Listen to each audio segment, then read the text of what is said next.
안녕하십니까, 이나무입니다. 오늘 우리 그 빅테크 M7 중에서 우리 국내 투자가분들이 가장 좋아하는 테슬라가 4분기 실적을 발표했습니다. 목요일 날 새벽, 그러니까 미국 시간으로 이제 수요일 날 밤에 발표했는데, 저도 아침 일찍 일어나서 그 컨퍼런스 콜 다 듣고 그랬는데, 그 실적이 많이 걱정을 했어요. 저도 그래서 작년 12월부터 테슬라 주가가 좀 조정을 받을 것이다. 왜냐면 수익성 악화에 대한 우려 때문에. 근데 주가가 생각보다 많이 빠졌는데, 저는 실제 막상 그 결과를 뚜껑을 열어보니 상당히 선방을 했고, 특히 현금 흐름이 아주 좋았습니다. 되게 중요한 포인트인데, 그리고 3분기에 일론 머스크가 했던 4가지 약속을 다 지켜서 이제는 조금 더 테슬라가 성숙한 회사가 되는 그런 모습, 물론 성장성 그 업사이드는 크지만 이제 그런 모습을 보여서 저는 좋게 보고, 주가가 좀 너무 과잉 반응하는 게 아닌가 이제 그런 생각을 듭니다. 실제 그 매출하고 순이익 그 이제 확정된 걸 보면 컨센서스보다 조금 낮게 나왔는데, 실제 시장은 컨센서스 애널리스트 추정치보다 더 우려를 많이 했어요.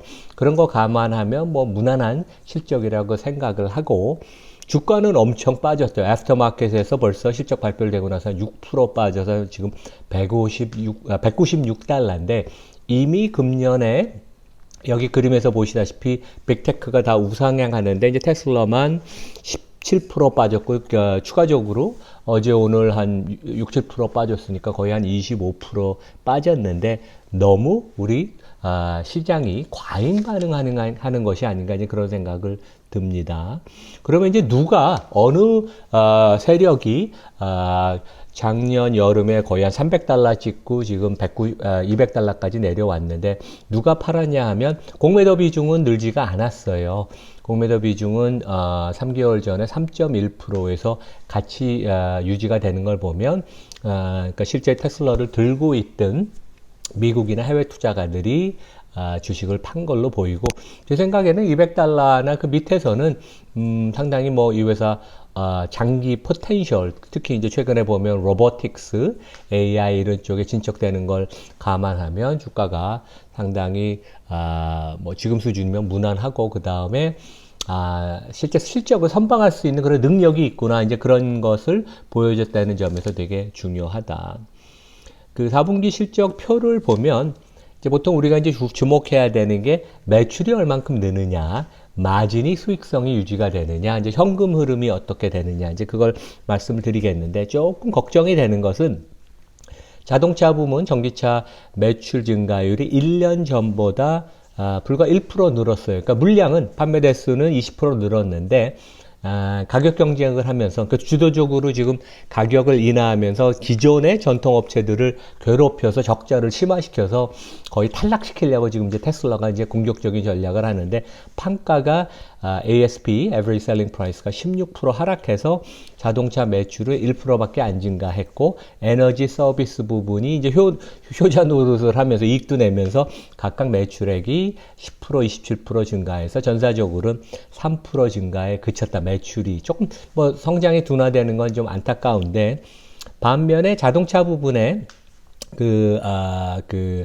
매출 총이익률은 이제 17.6%로 상당히 선방을 했고, 영업이익률은 오히려 올라갔어요. 3분기 때 7.6%로 악화가 됐는데 4분기 때는 오히려 8.2%로 회복을 했고, 가장 큰 이유는 이제 제조 원가를 급격하게 낮추고 판관비 효율을 합니다. 그러니까 빅테크들이 보통 그 점심을 무료로 회사에서 주는데 테슬라는 그렇지 않아요. 그런 정도로 비용을 되게 아끼는 그런 기업 철학이 있다는 걸 여러분이 아시는 게 좋을 것 같습니다.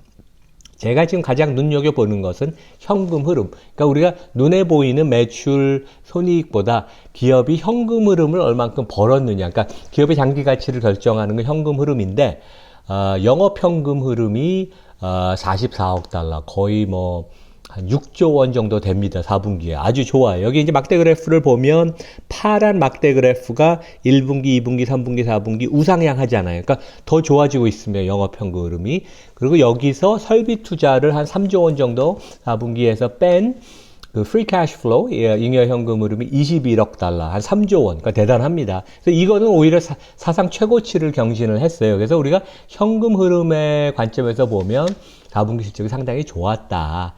그런 말씀을 드리고, 제가 강조하고 싶은 것은 일론 마스크가 공격적이고 천재적이고 앞을 내다가는 비전을 제시하지만 약간 약속을 안 지킨다. 실제 이제 목표한 게 1, 2년 후에 달성된다 이제 그러는데 3분기에 제가 이제 3개월 전에 영상에서 말씀드렸는데 4가지 약속을 했어요. 그걸 다 지켰습니다. 첫 번째, 원가 절감을 철저하게 하겠다. 제조 그 혁신을 통해서. 그래서 실제 한 1년 전 대비 한 5% 이상 차 그 생산 그 제조 원가를 5% 이상 다운하겠다고 그러는데 애널리스트 추정치를 보면 거의 한 10% 정도 거의 다운이 된 게 아닌가. 대단합니다.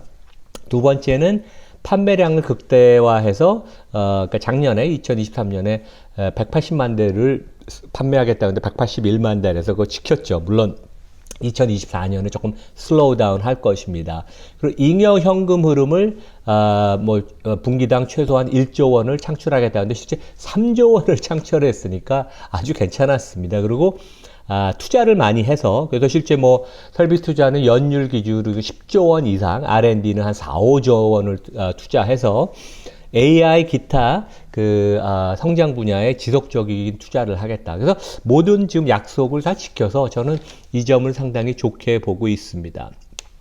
다른 이제 특징은 지금 시장이 진짜 기다리고 있고 우리 자동차, 전기차의 패러다임을 바꿀 2만 달러의 모델 2라고도 이제 명명을 하는데, 이번에 그 프로젝트명을 가르쳐 줬어요. 프로젝트 레드우드. 레드우드는 이제 실리콘밸리의 테슬라의 소프트웨어 본부가 팔로알토에 있거든요. 그 바로 위에 있는 데가 레드우드라고 하는데, 거기 빨간 큰 나무들이 많은데, 이제 그런 이름을 따서 지금 진행이 잘 되고 있고, 내년 하반기에 출시가 된다. 그런 것은 이미 다 제품 개발을 해서 이제 운전을 하고 소프트웨어를 접목시키고 그런다는 얘기고, 텍사스에서 기각 텍사스에서 이제 만들고 가격은 이제 지금 시장에서 추정하는 게 한 25,000달러. 그리고 로이터 보도를 보면 주 10,000대. 그러니까 연율 기준으로 바로 램프업을 해서 50만 대를 간다는 얘기고, 텍사스에서 시작해서 멕시코 공장을 그 다음에 또 추가로 모델 Y를 가령 미국에서 상해, 베를린, 독일로 옮긴 것처럼 그렇게 전 세계적으로 확대를 하고 획기적인 생산 제조 기법을 도입해서 완전히 패러다임을 바꾸는 그런 공법을 한다고 일론 마스크가 자신 있게 얘기를 했습니다. 그리고 여기 표에 보시면 테슬라의 생산 캐파를 보여주는 표에 처음으로 넥스트 젠 차세대 플랫폼이 들어가서 이제 본격화되는 것을 보여서 우리가 한번 기대해 볼 만하다. 조금 우려되는 것은 이제 금년 2024년에 새로운 제품이 있는 게 아니고, 물론 모델 3에 이제 페이스리프트 한 거가 국내에도 이제 팔리기 시작을 하죠. 그러면 성장률이 좀 둔화되는 게 아닌가. 그래서 4분기에 보면 3분기에 조금 셧다운을 했죠. 왜냐하면 공장을 이제 리툴링을 한다. 근데 4분기에 연율 기준으로 한 200만 대 생산으로 다시 돌아갔고, 2024년 물량에 대해서 회사가 영어로 이런 표현을 썼어요. Notably lower than. 그러니까 상당히 증가율이 둔화된다. 모 대비 50% 장기 성장 대비. 그래서 컨센서스는 이제 작년에 181만 대에서 올해 한 215만 대. 그러니까 여전히 한 20% 성장은 하지만 작년에 38% 성장해서 금년에는 한 20%로 성장이 둔화되는 게 아닌가, 이제 그런 걱정 내지 추정을 하고 있습니다.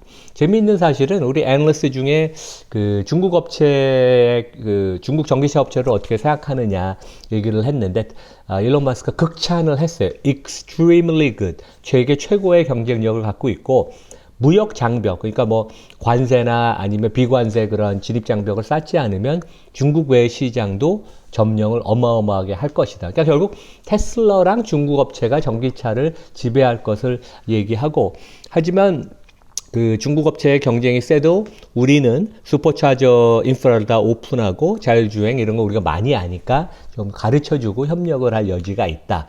그런 얘기를 했고, 배터리와 관련돼서는 이제 4680을 지금 램프업 하잖아요. 자체 그 설비. 이게 뭐 그 사이버 트럭에 들어가고 그러는데, 주요 배터리 업체 중에 CATL, LG 엔솔, BYD 얘기를 했어요. 그만큼 중국의 배터리 업체가 지금 강하다. 우리가 국내에서도 이제 이런 점을 알아야 되겠습니다. 이제 마지막으로 그 열흘 전에 이런 얘기를 했어요. 일론 머스크가 그 트위터 X에 올렸어요. 실제 본인의 지금 지분율은 10% 중반대인데 갖고 있는 스톡 옵션을 다 행사하면 아마 21%인가 그럴 것입니다. 근데 그 이런 거 글을 올렸는데 내가 25%의 지분까지 갈 수 있는 스톡 옵션을 추가로 이사회가 나한테 부여를 하지 않으면 나는 AI나 로보틱스를 테슬라 밖에서도 할 수 있다. 그러니까 어떻게 보면 약간 이사회를 협박하고 그 스톡 옵션을 추가로 더 많이 달라는 건데 2018년인가 이제 스톡 옵션을 엄청 많이 받은 것이 지금 그거에 대한 재판이 일부 그 주주 투자가들이 소송을 걸어서 진행 중이기 때문에 이사회가 이제 추가로 옵션을 부여하지 않을 텐데 이런 얘기예요. 보면 이제 실제 뭐 일론 머스크가 없는 테슬라는 없죠. 그래서 나의 공헌과 능력에 맞춰서 보상을 달라는 거고 저는 뭐 당연하다고 생각을 합니다. 그리고 실제 일론 머스크가 여기서도 얘기한 것처럼 테슬라라는 것은 자동차 회사가 한 사업부고 그 외에 수개의 사업부가 있는데 시장이 그 점을 간과하지 말고 그것은 거의 나의 그 비전, 나의 그런 능력에 의해서 주도가 되는 거기 때문에 그런 점을 감안을 하면 오히려 이런 얘기를 해요. 차등 의결권을 실제 뭐 메타나 알파벳은 다 있는데 애플, 테슬라, 뭐 엔비디아 이런데 차등 의결권이 없잖아요. 근데 차등 의결권을 처음에 좀 도입을 할 걸. 그래서 내가 21%면 누가 나를 흔들 수 있는데 25%가 되면 내가 충분히 회사를 계속 장기적으로 끌고 나갈 수 있는 그런 인센티브가 되니까 좀 더 스톡 옵션을 달라는 얘기고 저는 뭐 적극적으로 찬성을 합니다. 이러한 그 당근을 줘야지 일론 머스크가 열심히 일하고 그리고 이제 아울러서 그 얘기한 게 2세대 옵티머스 로봇은 테슬라 자체의 센서와 AI가 적용이 됐고 최근에 보면 이제 그 이쪽 전문가들 얘기 들으면 기존의 자동차 업체와 AI 이런 로보틱스에 있어서 그 격차가 5년에서 10년, 15년 더 벌어졌다고 합니다. 그리고 일론 머스크가 테슬라는 전 세계에서 AI 추론, 인프루언스 효율성에서 완전히 압도적인 넘버원이다 이런 얘기를 해서 우리가 충분히 보상을 해야 되는 게 아닌가 그런 생각을 합니다. 여기서 마치겠습니다. 감사합니다.